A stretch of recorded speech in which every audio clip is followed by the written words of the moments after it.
So I'd like to invite Rachel, third from the end. There you go. Thank you. Wish me luck with the clicker. What I'm going to present about couldn't be more different to the campaign that Karen presented about. But I'm going to ask you all to do something that a lot of other presenters today have done, which is to turn your minds back to a particular year. This is the year that the campaign that I'm going to talk about was born.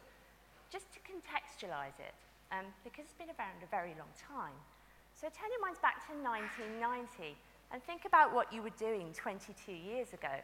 And remember that it was Margaret Thatcher's last year as Prime Minister, that it was the year she gave us the great gift of the poll tax, that the World Wide Web didn't exist, and that one of the most memorable number ones that year was Vanilla Ice with Ice Ice Baby. I was only 17. Oh, and this is when Macmillan Coffee Morning was born. Now, I love this campaign, and one of the reasons I love it is because it's been running for such a long time, but also because when I became a professional fundraiser, I worked in events fundraising, and the first campaign that I was given to run was, shall we say, heavily inspired by it. So why do I love it? Oh, it's one of the reasons is because it's supporter-led. Now, I've got to confess, I didn't actually know this until I spoke to the person at Macmillan that runs the campaign now. But the idea didn't come from an agency. It didn't even come from the charity. It came from some of the charity's fundraisers. And what I really love about that is that it meant the idea was good because the charity's fundraisers piloted it first. They proved that it would work.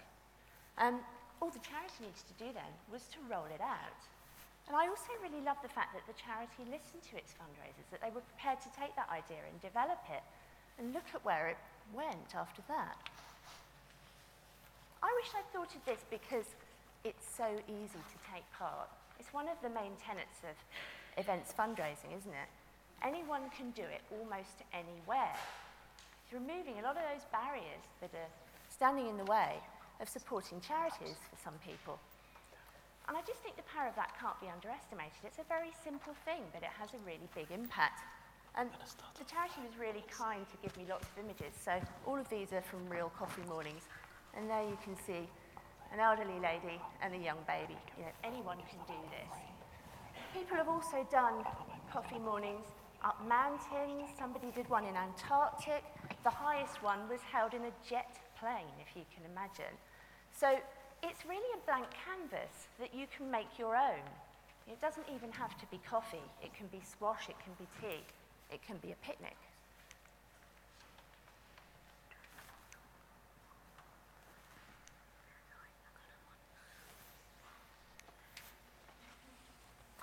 It's got immensely broad appeal, and this is obviously clearly linked to the last point, but it means that the audience for this campaign is huge, very, very wide.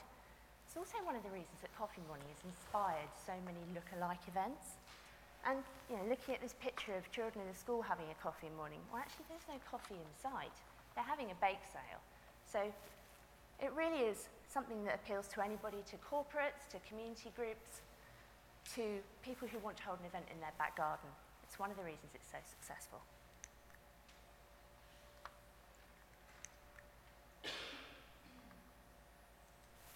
I'm having more problems with the clicker than anybody else. I don't know. Oh. So it's big. I love the fact that the coffee morning is actually the world's biggest coffee morning, and it really is. It's a record breaker. I like the ambition of it. I love the fact that the charity entered it into the Guinness Book of Records, and I love the fact that it builds the brand and that it has a lot of synergy with the work that the charity does about bringing people together, about that mutual support, about sharing time. I also love the fact that they entered it into the Guinness Book of Records as part of a data capture exercise. So to prove that it's record-breaking, we have to have names, we have to know who took part. And those people all become prospects for the charity. to go back to later to support.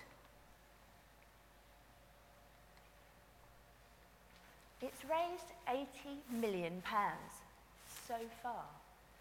And I say that because this event's going to carry on and on and on. So, you know, the sky's the limit, really. I love the fact that the charity's investing in it year on year on year and making it better all the time.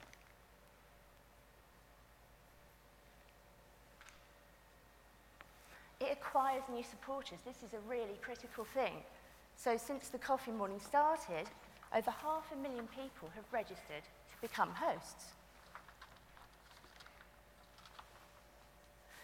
And through that data capture for the Guinness Book of Records entry, hundreds of thousands of new supporters have joined Macmillan's database, people who've said, yes, I want to hear from you again, contact me. Last year, the Coffee Morning attracted over 10,000 new hosts, so that gives you a sense of what that's bringing into the charity every single year. And you already saw the next slide, but I'm going to talk about the fact that it also develops existing supporters. 48% of the people that had a coffee morning in 2010 went on to hold one again in 2011. And people are also finding this as part of their supporter journey, their entry point to the charity, where they go on to set up a direct debit or to take part in another event. So it doesn't just stop there, it's really engaging. And something about the fact that it's experiential, I think, has to do with that.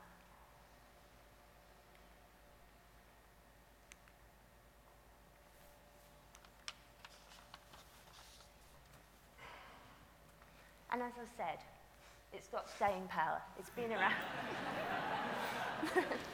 Oh dear. It's been around 22 years, and there aren't a lot of charity events that can say that. During that time, the charity has been focusing on developing it, making it bigger, making it more successful. And why I wish I'd thought of this is that it gave birth to a whole genre of events fundraising, and so many other events that other charities have done that have raised more income. Thank you.